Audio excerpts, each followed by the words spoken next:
You're welcome to Elections 101 and 5, a program that simplifies Nigeria's electoral process and provides you with better understanding of the 2022 Electoral Act.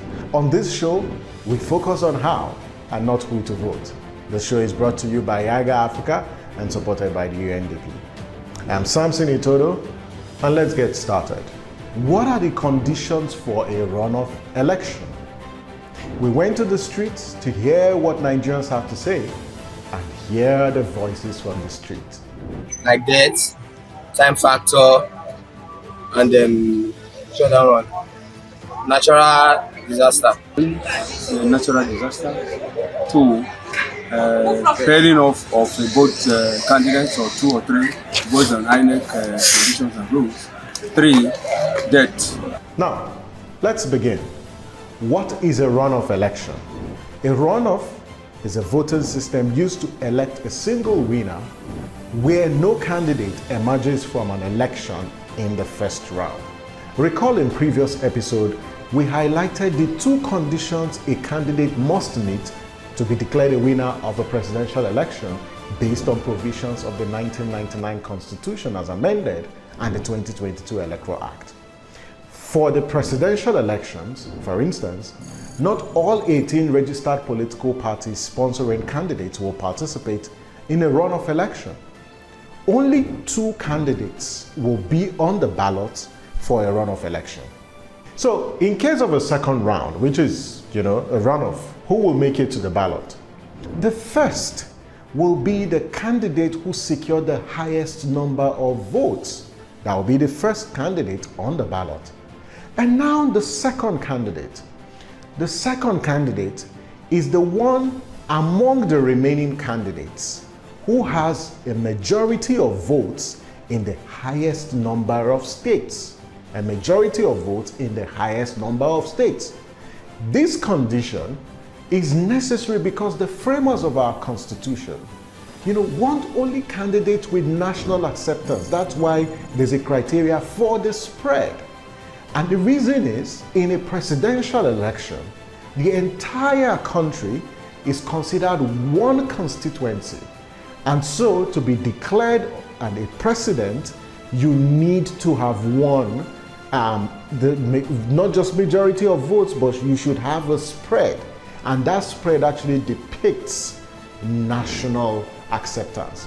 Assuming none of these 15 candidates meets the criteria of 1, the highest number of votes and the 25% of vote cast in 24 out of 36 states, INEC will conduct a runoff within 21 days from the day of the declaration of results. The 2 candidates that will be on the ballot for runoff will be 1, candidate X, who scored the highest number of votes in the first round. That will be the first. The second candidate, INEC will now check the other 14 candidates for the one who has majority of votes in the highest number of states. One who has majority of votes in the highest number of states out of the remaining 14 candidates.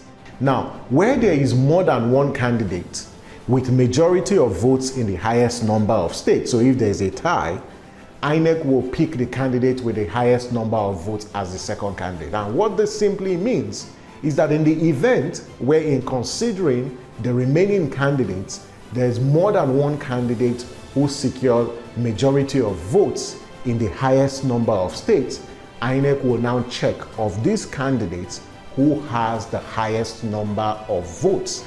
And that will determine who will be the second candidate in a runoff.